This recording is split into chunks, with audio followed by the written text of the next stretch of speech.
In this episode of The Catch Up, we were joined by Casey Hill, who is the head of growth at Bonjoro. He very kindly called in from California early morning to speak with me and James, and we had a really good conversation.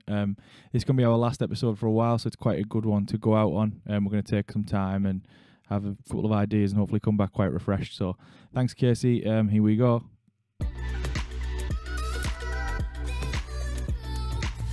Right, Casey, then, thanks for joining us. Do you want to give the sort of our audience a bit of background on sort of what you're up to at the minute and what you're all about? Yeah, absolutely. So my name's Casey. I'm the head of growth for a company called Bonjoro that does personal video emails.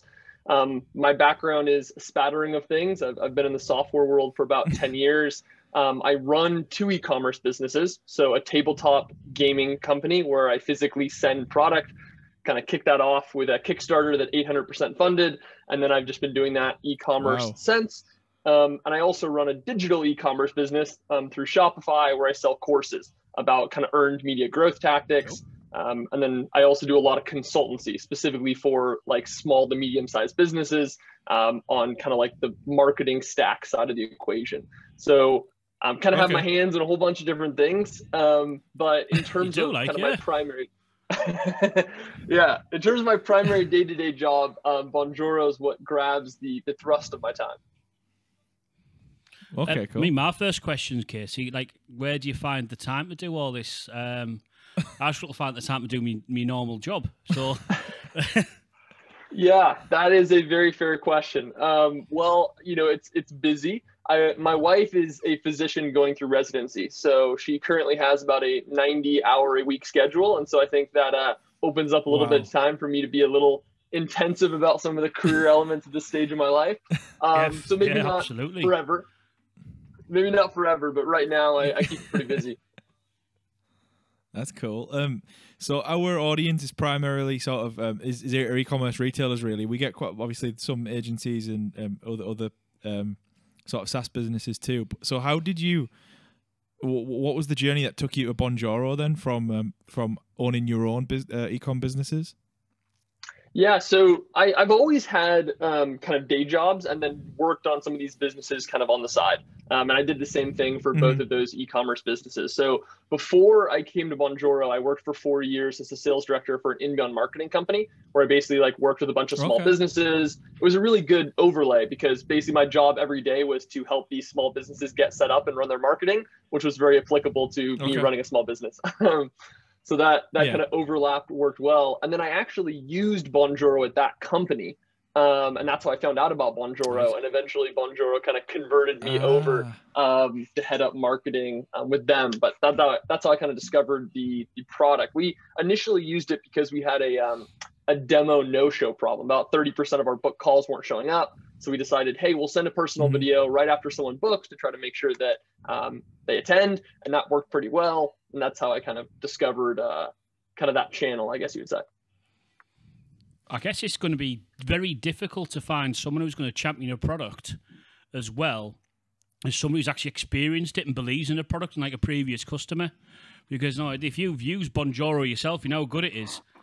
Who else is going to be able to kind of like show the value of it moving forward? The ultimate social proof, isn't it? Absolutely, yeah. And so we've got a previous customer now heads up our growth because they believe in the product that much. I mean, you can't get better than that, really, can you? No. Totally. And on the e-commerce side, I used it too. So when I launched, so the course business is more recent. That was about a year ago. But the tabletop gaming business has been around since 2018. And when I first launched that, I started sending personal thank yous to everyone who bought the product. Like every single order that came in, I do that personal thank you. And people were so blown away because nobody's doing that. It was like a distinct thing. People were always surprised. And, you know, to have, in my case, the founder and designer of the game be the one who was thanking them, that was, I think, a cool experience. So that got people kind of excited. And so I got to see kind of the application of personal video in the e-commerce world too, which was pretty neat. Yeah. So again, for sort of the retailers we've got listening, how were you going about sort of deploying those videos? What type of sort of tactics were you using in regards to sort of personalized videos in an e-commerce setting?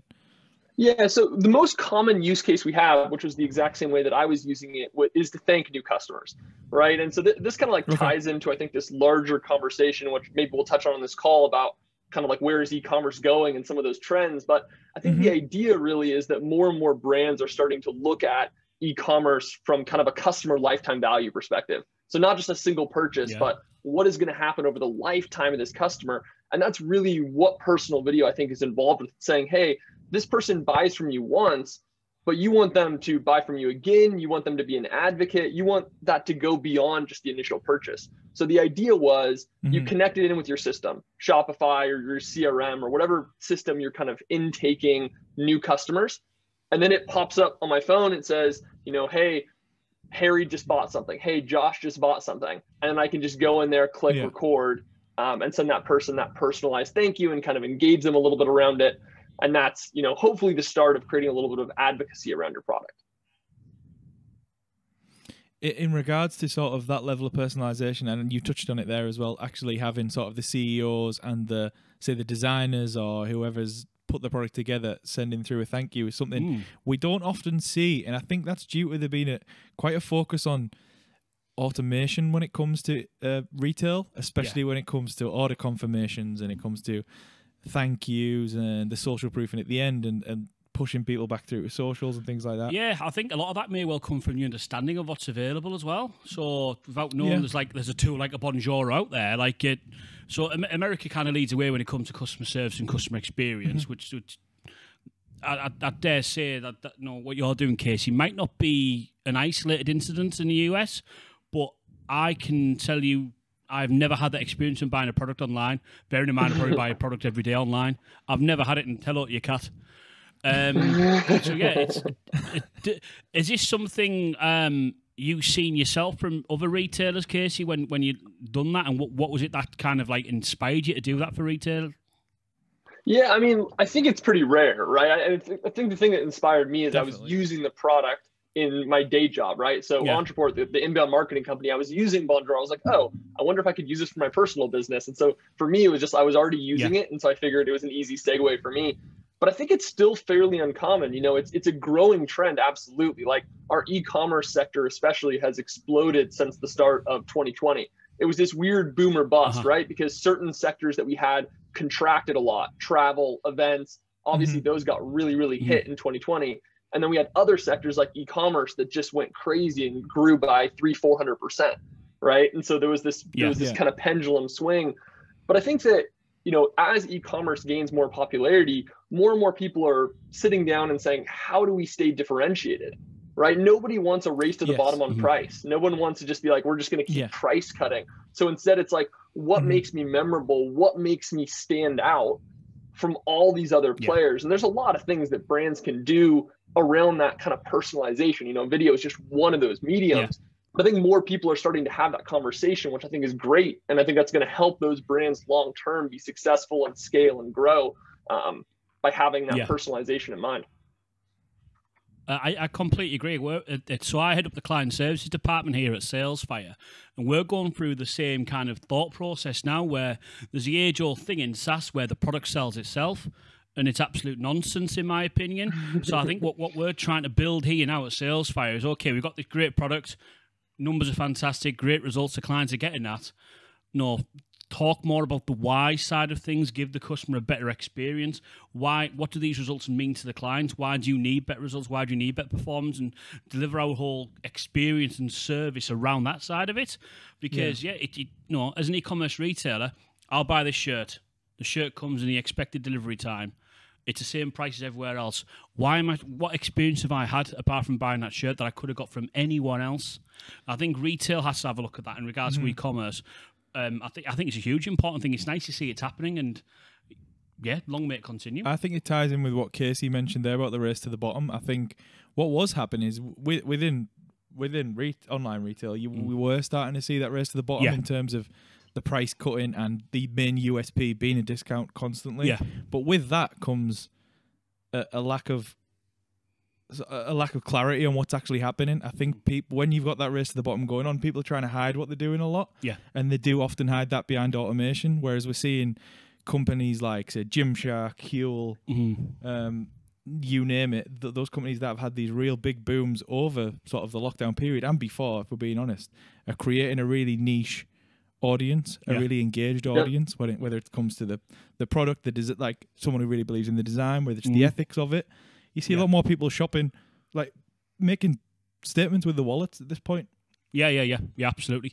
I think Brewdog in the UK is a prime example of that. As I know Brewdog is starting to make a big push in the US as well, but a lot of people buy into Brewdog in regards to ethos and the difference of the brand. There's an experience with, when you buy a Brewdog beer, you go to a Brewdog bar. It's not just you simply going for a beer. There's everything else that's around it. There's all the ethics that James Watt puts around that.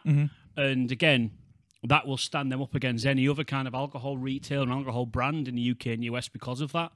It's that experience. Yeah. How do you feel sort of Bonjoro ties into the experience past sort of the say whether it is a order confirmation thank you? Is there anything you guys are looking at in regards to sort of different points of the buying funnel for e-commerce specifically? Yeah, absolutely. So we actually did an article with Forbes talking about it in the retail, also the physical retail space as well as the online retail space. But we see, say you have a luxury clothing brand, right? And say that you have one of the people that works there, after someone buys a certain shirt, they now record a video to reach out and let the person know about like a related line that makes sense. It feels very concierge, like you're like a professional, person who's giving them guidance on this thing.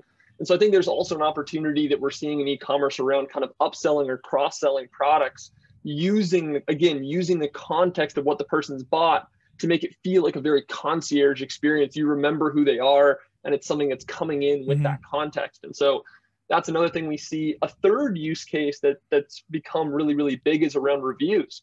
So in e-commerce, you need reviews, you need feedback around your product, right? And right now, pretty much the methodology of that is just sending out blanket emails, but you can use video as a channel for that as well to try to solicit reviews. So I think there's a lot of applications that kind of tie into exactly what you're saying. I loved listening to what you guys are saying about those brands, Gymshark and Huel, and these different ones that are basically embracing that ethos. I think that's so important. Yeah. Connected to this, another thing I think is interesting is the growth of subscriptions. So you see more and more businesses in the e-com world that are now looking at this subscription pathway to get more stable recurring revenue. And so then it begs the question, how do we do this better, right? I think Amazon kind of heralded this in by Amazon suddenly started doing all of these different subscription options, right? And brands started to look at that and say, oh, we can do that too. Like that's an option. But then the question is, how do you build that customer confidence? How do you build that brand loyalty that makes that person comfortable getting whatever the product is, right? Like if it's a t-shirt, how can you get someone excited to get a different t-shirt, every month or whatever instance of time? So that's another part of this equation too. It's an interesting one because you're a big fan of the subscription. I love the subscription model. I think it was something you called like last year that it was going to be a boom. That word. Yeah, I think it was probably the first podcast we recorded last year. Yeah. I'd love it. I think I've got a different subscription box come to my house every week. I absolutely love it. It takes away. We're all busy individuals, and you've got you've got meals planned for you. You've got your alcohol planned for you. You've got your treats for your kid sorted for you. See, there's a football shirt one I'm considering at the moment. There's one called Secret Shirts. Okay. So they'll send you, based on your likes, they will send you a different football shirt every month. Right. It could be some random football team you've never heard of. Yeah. Might be playing the Estonian Premier League or something like that. But you'll get a football shirt based on what you like every month. So it takes away that thought process, but you get the treat. You don't mind paying an extra little premium on it because you're going to get it every month. I think the first big box kind of subscription UK was that Gray's box, wasn't it? Yes, that was the very first one. I think it's there was a big one to kind of hit the market, but there's so much. There's wine, there's everything. I like it personally. It was a massive thing when COVID hit in UK last year. The vertical uptake was massive. Don't get me wrong, since retail started opening up and stuff last year, it did drop a little bit, but subscription model is much bigger than it was this time 2 years ago. Yeah, it's an interesting one as well, because in sort of looking at it through a SaaS lens, when you start talking about subscription in retail, you're also starting to look at churn, essentially. Yeah, you are. Churn of a churn of a retail customer, which is crazy, really. It's a crazy thing to consider. And you know what? It's difficult to leave these subscription box models as well. If you do want to try and cancel one, they're shotting so much at you, so many different questions, so many different forms and what have you they take you through. The workflow they'll probably put behind that's in massive, but yeah, it's a model that works, and I think it will continue to work, especially for people in the you know yourself, Casey, you've got 65 jobs, I think you listed that you said you do. Like, wherever you've got the time to go shopping for stuff, right? I've got 5 subscription models. That's my alcohol intake. That's me food plan for the week. There's there's a little treat here and there. I think you rely on subscription models at that point. Well, things are definitely changing. I mean, it's almost like sort of the personalized video for retail. It's a pretty groundbreaking, really. Yeah, and we haven't really seen these issue again.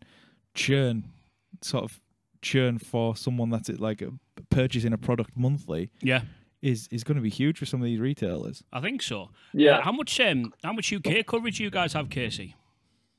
We have a pretty good footprint across the UK and across Europe in general. That's probably our 3rd biggest base. So biggest base by far is definitely in the United States, then Australia, and then Europe is probably our 3rd one, and then Canada probably 4. So we have a decent chunk. Why Australia out of interest? That's where the company's headquartered. The company's headquartered out of Australia. Right, okay. Yeah, so we're a global team, so we got people all over. I'm in the United States, based out of California, but we got people in the UK. We have we have people kind of spread out across the globe, but the company is headquartered in Sydney, Australia, so we have a footprint there. Oh, right, cool. Yeah. But yeah, it's been exciting. And, this all ties back full circle again to the customer lifetime value we were talking about at the top of the call, right? That kind of feeds in subscriptions is kind of a tangible extension of that. And so, yeah, I think that's like one of the biggest things, like when I'm talking to e-commerce brands and I'm trying to influence their thinking on, it's just to start to think about, don't think about the $30 customer, think about the $400 customer lifetime value. And what I tell people is there's kind of 2 dimensionalities of it. There's the standard way that people look at it, which is like, what is the total amount that this person is going to spend? But what I encourage people to do is expand that lens a little bit too, because there's also advocacy. And that's a really important piece when it comes to the value of a customer. If that customer leaves a glowing review, if that customer tells other people, that's important. And so it can sometimes be hard to quantify. And so people kind of overlook it, but it's actually not the direct buy is not the only dimension. If you have consumers, especially sometimes consumers that have, social followings that are a little more substantial, they're sharing and they're engaging and, this brand is killer. Sometimes what people will do is they'll share a video. This was an epic welcome experience from insert whoever. Well, if they share that to 10,000 people, that's really, really valuable to you as a brand. Especially when you mention advocacy, it's sort of like the Blue Apron, HelloFresh, those type of things. All those models, I genuinely only end up getting involved when somebody has told me that they've had a good experience with it. Yeah, you will do. And there's a reviews platform who are really, really hot on social proof and brand advocacy, reviews.io. So they're based in UK and the US as well. Awesome. And they've got an influencer level of reviews. So, there was something in the retailer post out the other day said they didn't know that there was two soccer players in the UK that had bought from their website, but they wouldn't have even known that if it wasn't for the social influencer element of reviews.io. Yeah. And no, these are advocates for your brand. You can leverage them. Yeah, especially I think they video. do it really well. I think they do video reviews as well, don't they? They do, yeah. So is that something like sort of Bonjoro been looking at when it comes to also? So obviously there's the sales element and you've got your customer service to it. Is there how are you guys sort of handling social proofing when you're sort of angling for retailers? Yeah, so it's kind of interesting. So we have a sister company called Verbate, and they do video surveys. And so actually Bonjoro is the spin-off company. So it's funny because Bonjoro is actually much larger. Yeah, Bonjoro is actually a much larger company now, but the original company was Verbate that did video surveys. And we worked with a lot of larger Coca-Cola and really, really big brands to aggregate a whole bunch of customer research via videos. And our CEO, who is going by the Sydney Opera House on the ferry every day to work, part of the technology stack was he could just send a video. So he'd be recording these videos to people, and people started giving him feedback. They're like, these are amazing. How do we do these personal videos? They wanted that service. So he sat down with the CTO. He's like, can we build this? We're getting a lot of demand just for the video part. So he built out that service. And then within 6 months, that had eclipsed the original business. So it grew like wildfire because I think there was that demand for not only video, but video, I think, that can hook in with your system. That's another really important part because there's a lot of video tools that exist on the market. You got Loom and some of these other big players. They're great tools, but they're not tied into your Shopify store to make it easy. Someone buys, then you record. So that was an opportunity that we saw to make it seamless, because, you know, one of the biggest things that intimidates people about this is just the scale.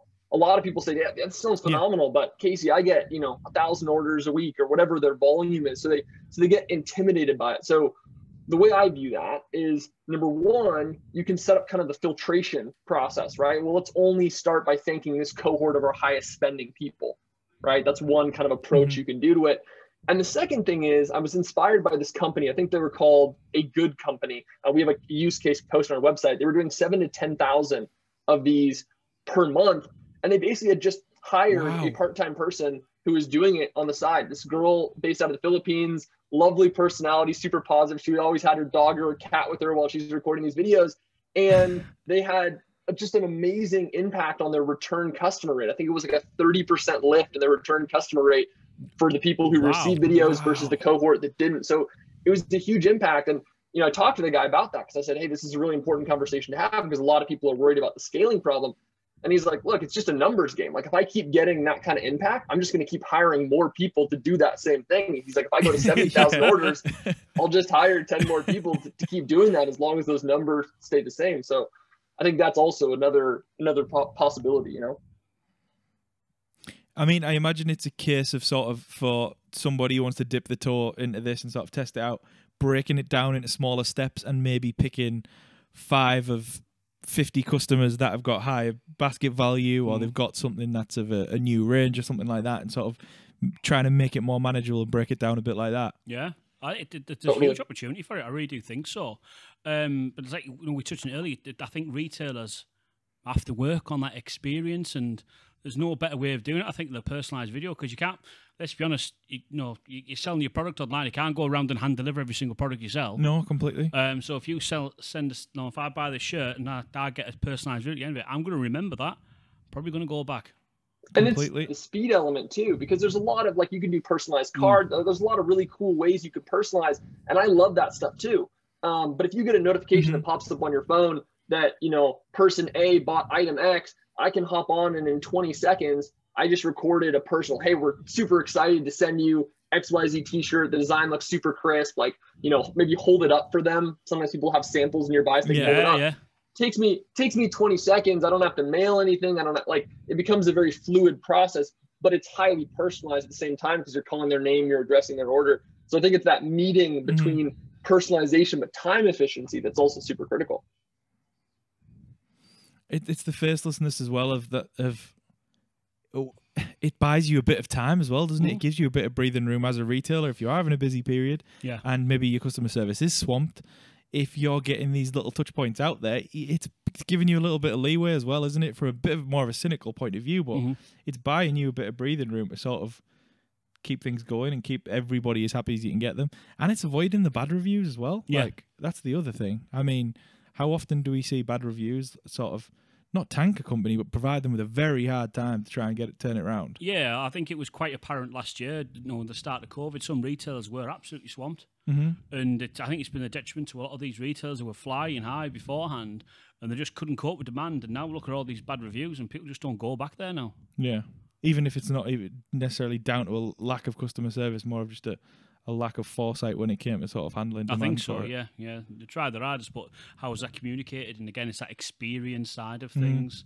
No, you look at it in regards to the old age of sales. Like, as a salesperson, you will foresee the potential objections you're going to get. You answer them beforehand, so you know that this may well be a little bit late. You're giving them experience, so this might happen.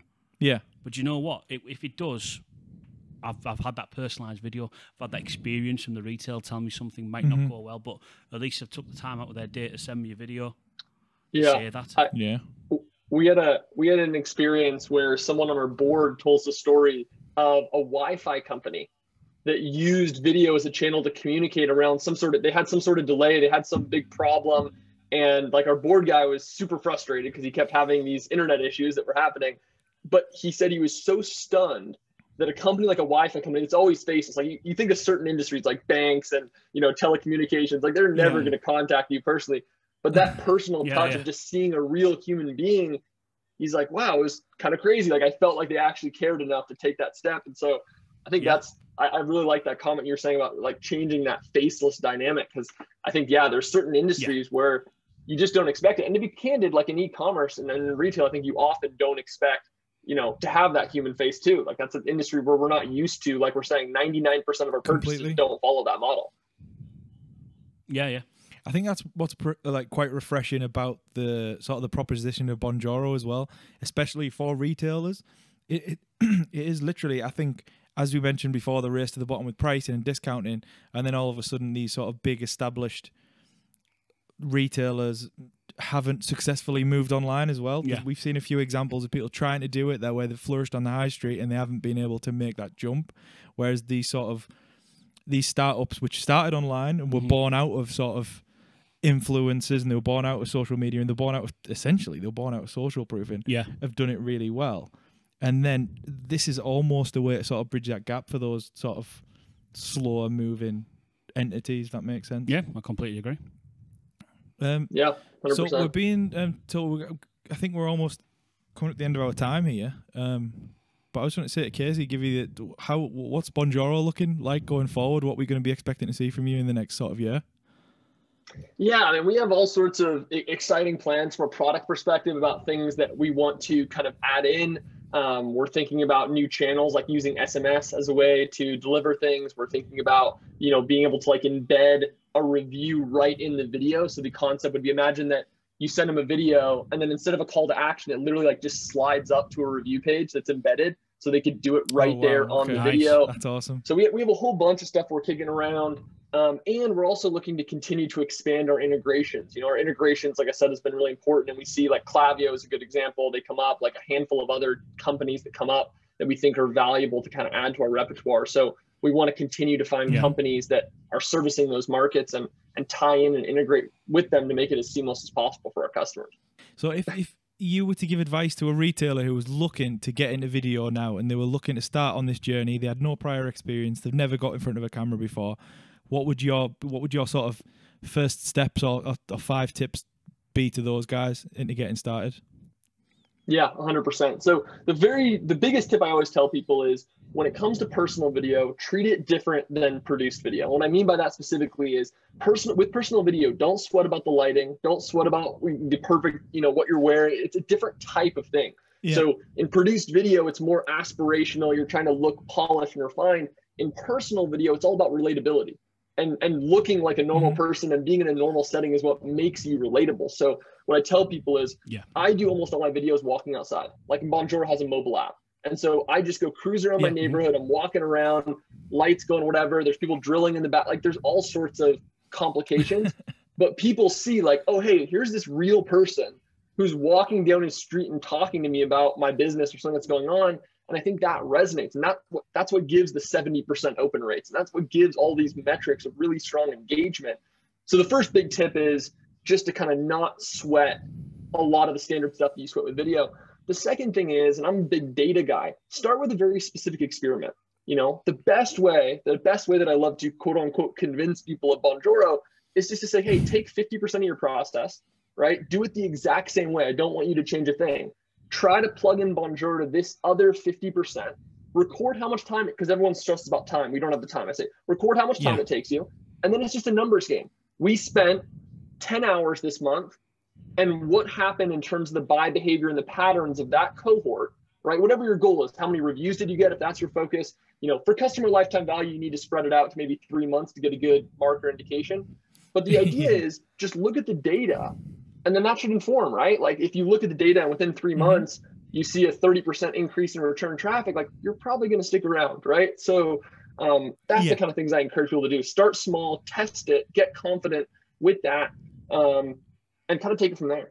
That's the thing as well. I think that's what we try to get, well, in a SaaS context again, and what we try and get across to people is it's a free trial of the product at the end of the day. You may as well try it and then see what you get from there, and again treat it like a numbers game. And I suppose that's no different to how you'd sort of you'd handle putting the video stuff together.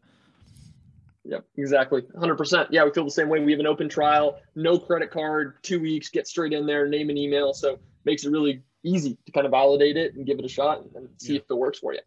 Awesome. That's gone really quick, that. Yeah. That was superb, if I'm being honest. Yeah. I really enjoyed that. Thanks for joining us. Hopefully we'll get to do it again soon. I know that was a bit quick, but is there anything you want to get out to our audience before we sign off? I mean, the only last thing I always like to tell people when I'm on podcasts is really just to push that do personalization in whatever ways, right? I would love it if you tried something like Bonjoro, but even if you don't do that, find somewhere in your business to build relationships and see that impact. So whatever channel that is, whatever it makes sense, maybe it's a phone call, maybe it's a personalized card, think about what you can do over the next quarter to build some relationships within your space. Because I think that if you do that, it's going to create a big impact that you'll be able to see from a revenue perspective. And so that's really usually my parting thoughts of encouragement to people. It's almost like treat someone as you'd like to be treated yourself, isn't it? When you distill it down, like I'd love to get that. Like, why wouldn't anyone else? And retailers, we do tend to have an issue with seeing numbers, and then you start to see people as numbers, and you start to forget that. You start to stop using the empathy and that type of thing. Yeah. I think that's why the important that personalisation comes out there. Be different, give an experience, bring the empathy back. Yeah, I like that. It's a good place to finish. Awesome. Thanks, Casey. Thank you a lot for joining us. Hopefully, we'll get to do it again, and we'll get a bit deeper into things. I would love that. Yeah, it was awesome to meet you guys. This was a lot of fun. Awesome. Thanks, mate. Speak soon.